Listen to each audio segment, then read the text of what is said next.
friend Ismat makes the most delightful lamb and dal curry, and I'm going to share her recipe with you today. So we start off with lots of onions. I've got 3 large onions that I've chopped, and I've just been cooking and stirring them for about 10 to 15 minutes. This part is crucial because it's going to change the colour of the curry and also the flavour. We're going to get a lovely caramelised flavour. So once the onions have cooked down just like this, I'm going to take out about 1/3 of them. This is going to be for the garnish later on. So a couple of spoonfuls of that can go into the bowl, and the rest can stay in the pot as we cook down the rest of the curry. To this, I'm going to add a ginger and garlic paste. So we want about 2 teaspoons of that, which is always very common in Indian and Pakistani cooking. So we're going to add a good amount of that and again toast it off. Okay, now for the spices. With this curry, there are only 3 spices. We'll start with coriander powder, that can go in, along with some turmeric, and you only need about 1/2 teaspoon of turmeric for this, and 2 teaspoons of red chili powder. Now, this is totally up to you how much you like to add. This one's got a little bit of heat to it, so I'm adding 2. Great. Now, with ground spices, you don't want to overcook them. If you overcook them or over toast them, they can tend to have that bitter flavour. So I've just got my heat on a medium heat, and you just want to stir them through. By the time you do that and you can smell the fragrance, it's time to add the next ingredient, which is our lamb. So I've got some diced lamb shoulder here. I like to use diced lamb shoulder because it's a little bit fatty and it's great for slow cooking just like this. So in with the lamb, and we'll coat that in all the lovely spices and the onion mix. And with a curry like this, there's no need to sear the meat off and caramelise it. You just want it to start to change colour. So we'll turn the heat up now. I'll also add a good pinch of salt at this stage. 1 and 2. Salt, when I'm making any type of curry, I think is so important. By adding the salt, you're really going to show off the spices. A curry without salt is so bland, even with all those spices. So to almost awaken all those spices, season that. All right, next ingredient. I love this. This is chana dal. It's actually a split chickpea, and these fantastic ones are actually grown in Australia. Fantastic for any type of dal, but it's also great in a recipe like this because it's going to thicken this stew.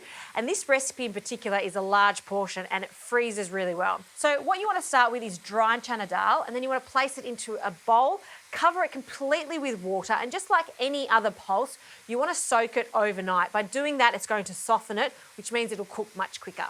So in with our chana dal. Okay, next some tomatoes. 4 tomatoes, I'm using Roma tomatoes. And I prefer fresh tomatoes for a recipe like this as opposed to can. And I've just diced them. So we'll mix that through. And finally, some water. You need quite a lot of water for this recipe because the chana dal is going to soak it all up. So in with the water. I always like to reserve some water too because I'm going to allow this to cook for a good amount of time. I will check it halfway through. If it looks like it's drying out, just add a little bit more water. This now needs to cook low and slow. So lid on, and this is going to take about 45 minutes to an hour. Keep checking it. You want that meat to be super tender and you want that chana dal to cook down so they're really, really tender too.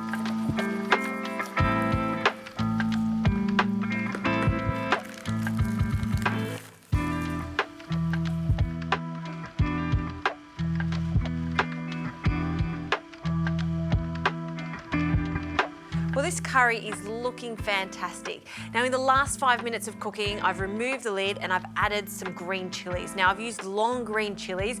They're milder in flavour, so you just get that pop of freshness from the chili. And I've cooked it for a further 5 minutes. Now, you can see that the meat is tender and the chana dal has cooked down, but still slightly holding its shape.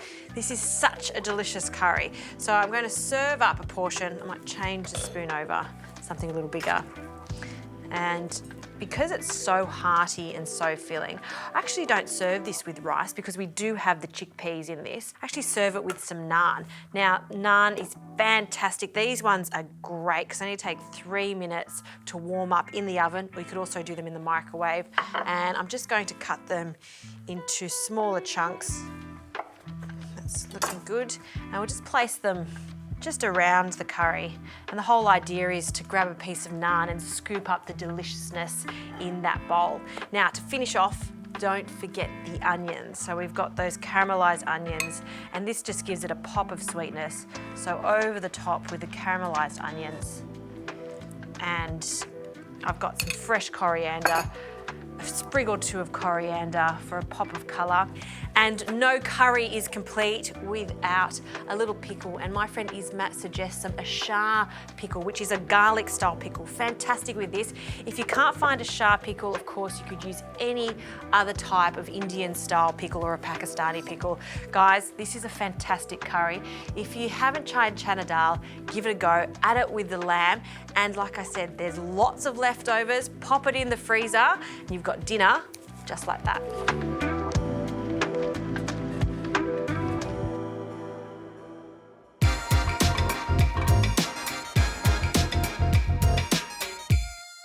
How good are one-pan wonders? Oh, the best. Let me tell you, and this one is my Sunday go-to. Yep. Normally on a Saturday we have a barbie, yeah, you buy your packet of sausages. Yes. Yes, and there's always too many. Yes, This is the dish I make, Just. Yeah, we're going to make some little beef meatballs with risoni in the one pot. Oh, I love this idea, and I'm exactly the same as you. When I've got too many sausages that I know I'm not going to cook, into the freezer, ready for another meal. Perfect, hey.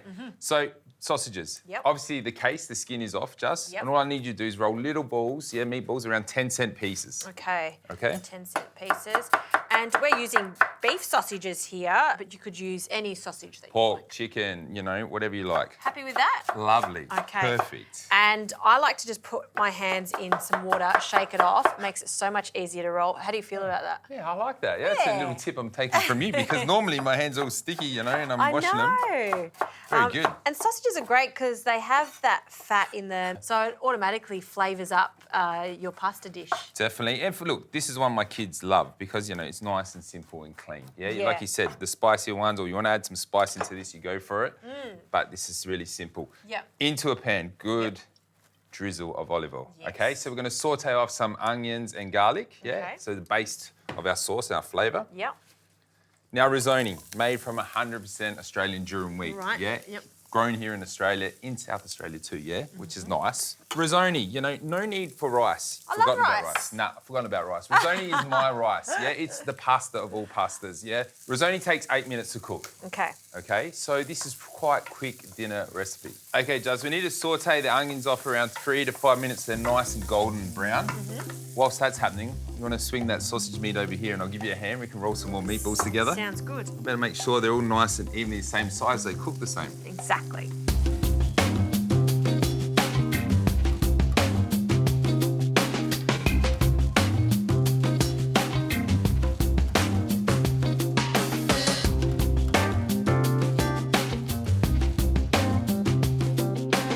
Okay, Juz.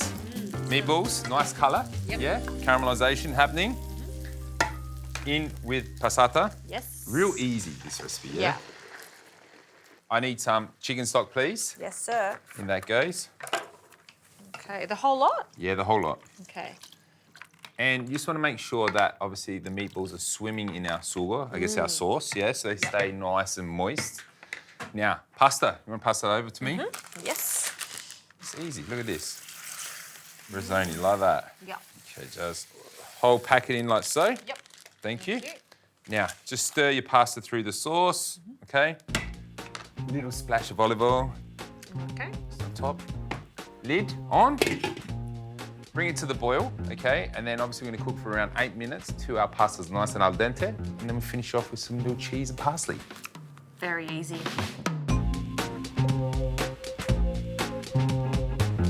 Smells good. Should we have a look? Oh, wow.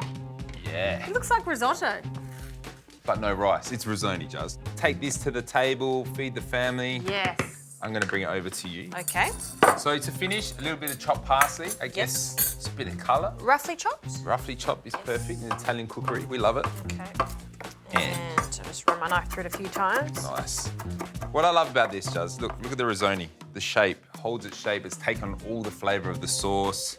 Oh, it looks so good. Cheese, pecorino, parmesan today. I'm using pecorino. Yes, now don't be shy, all right? Okay, lots of pecorino. Yeah. And you're right, this does go straight to the centre of the table, and that would feed 4 people easily, plus loads of leftovers. Oh, perfect for lunch the next day. Exactly. Okay. Let's have a try. Ooh, look at that. Meatballs. Yeah, more cheese, you know it. More cheese. All right, a little extra cheese over the top. Say when. Oh, you said what? No, wait, that's all right. It's all good. Very nice. Lots of cheese. There you go, my friend. Thank you. Let's dig in. Let's try this risoni. Every time I have risoni, I go, oh, I've got to cook with it more because it's so good, isn't it? It is. And it's al dente, just right. How it should be.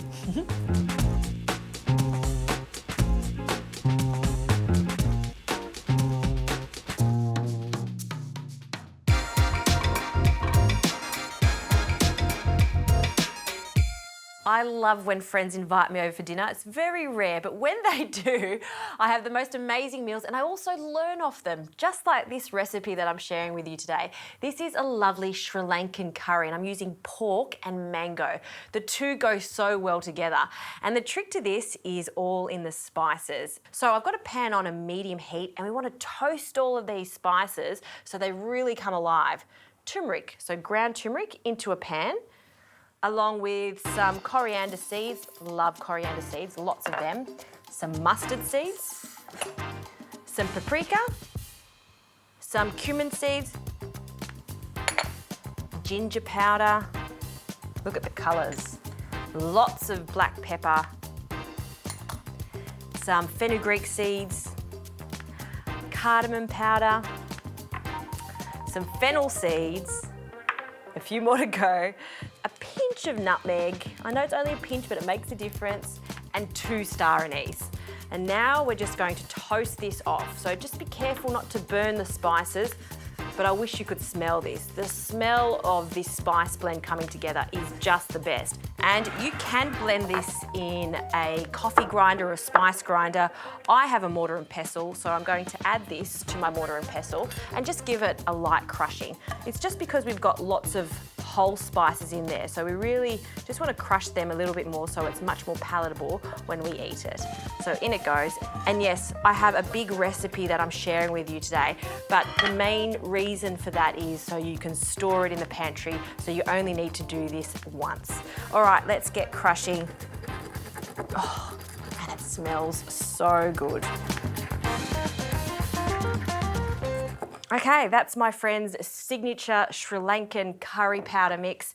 And now we're going to add 2 generous tablespoons of this into some pork. Now I'm using some pork shoulder for this, but you could also use some pork neck, which is also called pork scotch.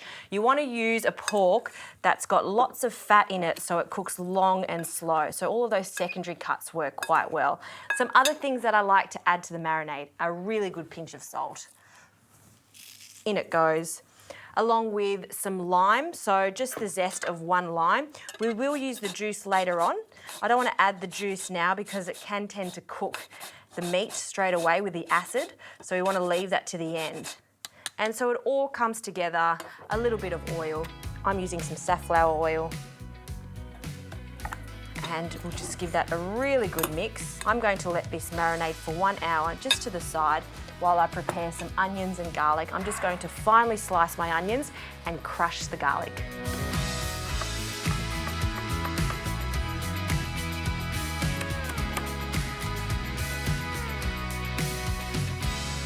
All right, onions and garlic are ready to go. This has been marinating for an hour. All right, so a good glug of oil, and the meat needs to be sealed off, but we don't want to burn the spices, so it's just flash frying the big chunks of pork. So in it goes, a good sizzle. This will just take a minute on each side before we add our onions.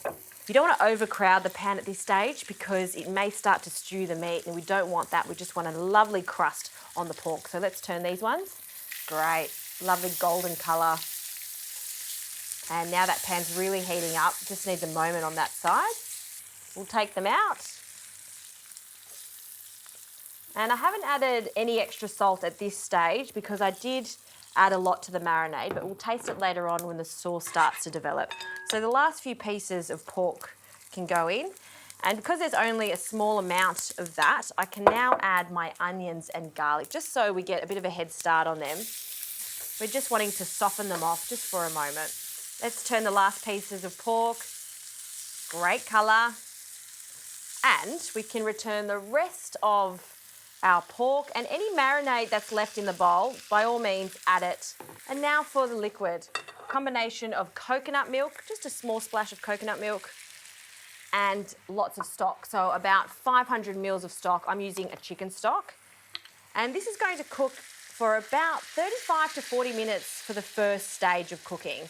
Then I'm going to add some sweet potato, followed by the mango.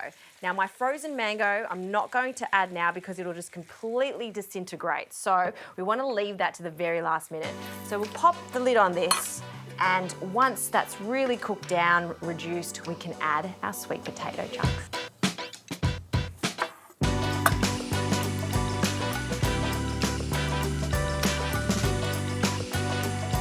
Now, I know I originally said 35 to 40 minutes, but I have cooked it an extra 15 minutes. The reason I cooked it a little longer is because I wanted that liquid to reduce, and I wanted to make sure that that pork is super tender in the centre. So now that it's reduced by half, and that's what you're after, we can add our sweet potato. And I have cut the sweet potato roughly the same size as the pork. This is a really hearty style curry, so no little pieces in here whatsoever. So in with the sweet potato, and sweet potato doesn't take long at all to cook, another 10 to 15 minutes until it's just tender. In the meantime, I'm going to get my frozen mango chunks out of the freezer and just let it defrost for about 5 minutes.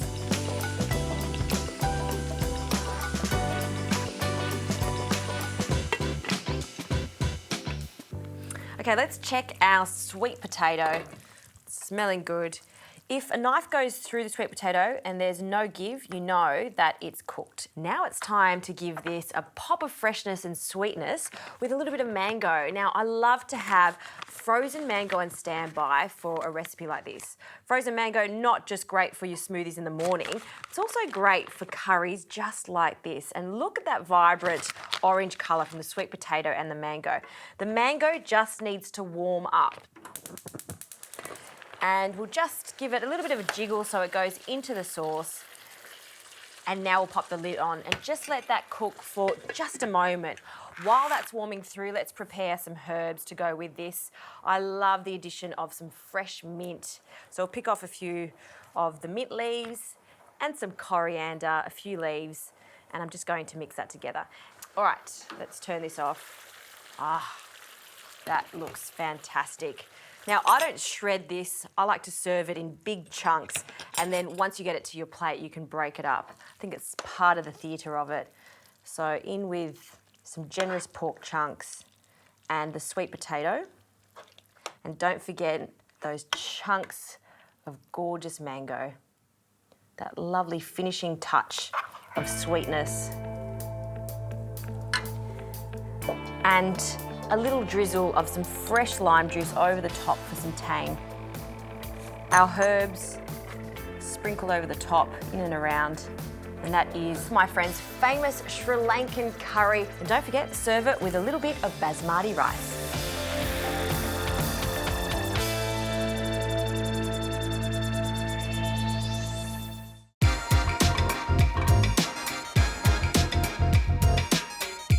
Italy's version of a sausage sizzle. Instead of in square bread and tomato sauce, I'm going to serve it with slow-cooked capsicum and fennel. It is delicious.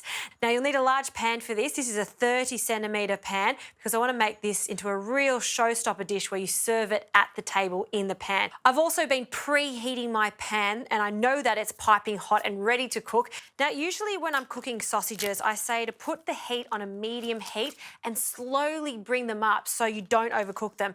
But for this, I just want to sear them at this stage. So I've got a large sausage link. This is enough to feed 4 people quite easily. We'll pop them in the pan, just grab some scissors and we'll just snip them. And we just want to get a light colour on them. This is going to flavour our capsicum. I'll add just a splash of extra virgin olive oil just to get them going. So a nice hot pan, and you'll see within moments we've got that colour. That's what we're after. We are going to cook them again in the capsicum later on. While they're sealing on the other side, I'll start to prepare my onion. So I've just got one onion that I'm going to finely slice. And I remember last time I was in Italy, which was actually quite a long time ago, this style of dish was served at a beach of all places. And it was so yummy because the capsicum was cooked long and slow, so it became quite sweet. So you really actually didn't need any tomato sauce. All right, these sausages are ready at this stage. So we'll take them out and we'll just pop them on a plate for later on. While this pan is still hot, we'll add our fine slices of onion. And this pan has a wide and thicker base. You can see how much surface area we have here, so it does help to cook everything quite evenly. I'll also add my capsicum now, and I've got two colours, the red one and yellow. This is going to cook down quite a lot. Toss that around. I'll add some more oil. We want about a tablespoon now. Some garlic, so a few cloves of garlic I'll crush and then just roughly chop too. Okay, place that into the pan. And the fennel, we'll take the tops off. And again, just finely slice this fennel so it's roughly the same size as the capsicum and onion.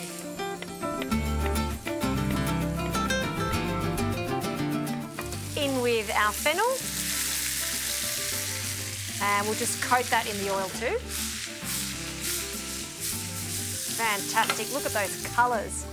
One tomato, I'm just going to roughly chop the tomato, and we're using the tomato because it's going to help give us a little moisture in there as it cooks, and that's what we need for this.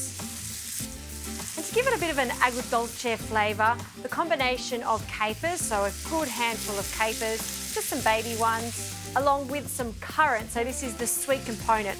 I've just been soaking them in some warm water for about 15 minutes to soften them up, and I also want to use this water because what I'm trying to achieve here is a confit of capsicum, so we will need some liquid in here, but I don't want to put a lid on this.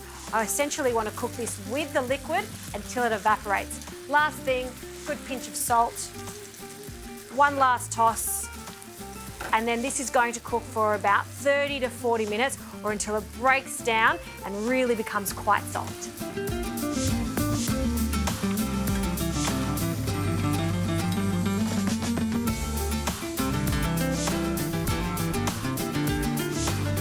Wow, you can see how much this capsicum and fennel has cooked down. I've also added a little more water, so if it goes dry, you just want to replenish it slightly so it stays moist. Now we need to add our little sausages, and these are going to cook for a further 5 to 10 minutes or until they're cooked through. In the meantime, I'll just prepare some herbs to garnish this.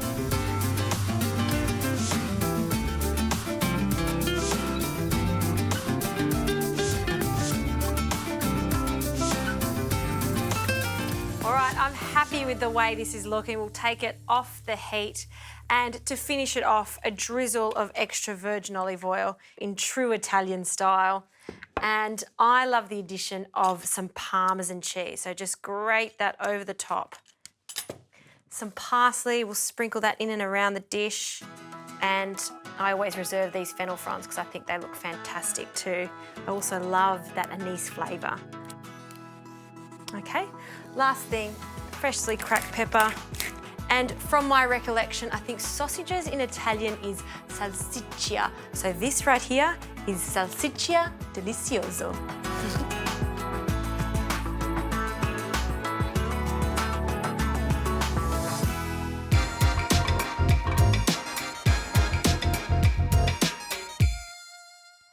Every culture has their own stew, and today I'm taking you to Catalonia, or to Spain. I'm going to be making a delicious bean and lamb stew. So this is lamb shoulder. Lamb shoulder is fantastic for stewing because it has a little fat and connective tissue to it. And before we put this on, I need to make a stock. We'll start with some chicken stock, about 500 mils to a litre. And if you like I'm doing today, I'm going to be mixing my stock with a little water. So we'll add some water to this, so dilute it to start with.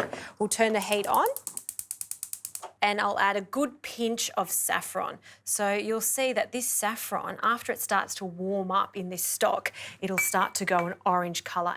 So while that steeps, let's get on to searing off the meat. So just like any other stew, you want to sear it off. I'm going to be using a saute pan because it not only is going to stew our meat, it also goes in the oven. We want a dual purpose pan. So in here we'll add some extra virgin olive oil, so about a tablespoon, and we'll start searing off our meat. Don't overcrowd the pan. So you can do this in batches, and you want the pan to be really hot. I know this pan is hot because that thermo signal is that solid red colour, so it's a good indication. Right, while we do the first batch, we'll get on to just some classic stew vegetables. Some onion, we'll cut in half first, and then just slice this up into small wedges. This is going to cook for about 1.5 to 2 hours, so I don't want the onions to be too small. I want them to be seen in the dish at the end. Some garlic, and don't be shy with the garlic. I want at least 4 cloves of garlic that I'll just roughly chop. Okay, let's turn the meat. That's what we're after. And this pan is non-stick, so turning is a breeze. Okay, we need to season freshly cracked pepper and some salt. And I'll just give it a few more minutes on this side. We'll take it out and then I'll add the rest of the meat. We're not cooking it at this stage. We're just trying to get that gorgeous colour on each individual piece.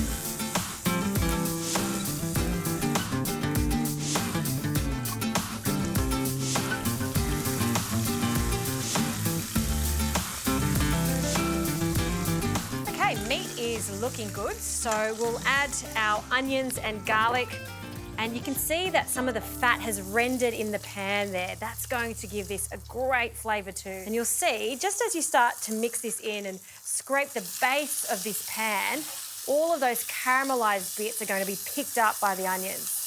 Now, the beans I'm using are navy beans, also called haricot beans. They're creamy and they cook a little faster. However, just like every other dried bean, they need to be soaked in water. So do that the night before and then drain them off. All right, this is looking pretty good. So we'll add some tomato paste for some flavour. It's also going to thicken up our sauce, so about a tablespoon of that. I like to cook off my tomato paste. See that nice hot pan, fantastic.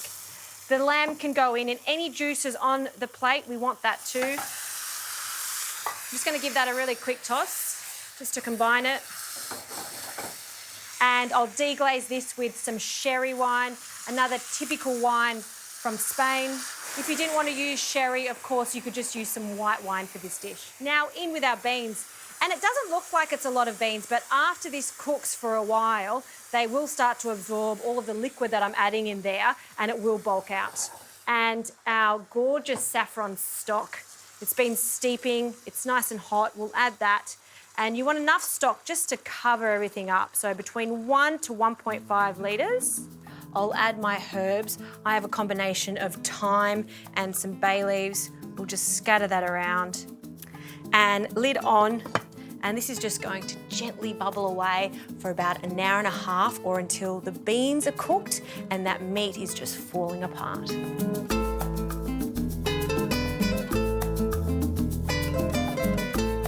Oh, it smells good in here. I can smell the saffron and the lamb and all those gorgeous herbs. It's just the best. So I'm going to turn the heat off now, and you know it's cooked when the lamb does this. If it just falls apart, it's meltingly tender, you know it's ready. Just delicious. Now we need to season this because we didn't season the beans before. So a pinch of salt and some freshly cracked pepper too, because I love a bit of pepper with this. I'll just stir that through. And this is good enough to eat as is, maybe some bread, or we can take it one step further and just add a little crust, a little Parmesan crust to this. Some fresh breadcrumbs. I'll add some grated Parmesan, just a small amount of Parmesan with this, so you want half the Parmesan to breadcrumbs. A splash of extra virgin olive oil, and I'll just give that a mix. I add the oil because I want it to go quite golden in colour under the grill. So on with our crust, just sprinkle it over, just coating it all. This just gives it another dimension, which I just adore. we're good to go. So I can just pop this straight in the oven. It's a one pan wonder, and it'll be ready once it's golden brown.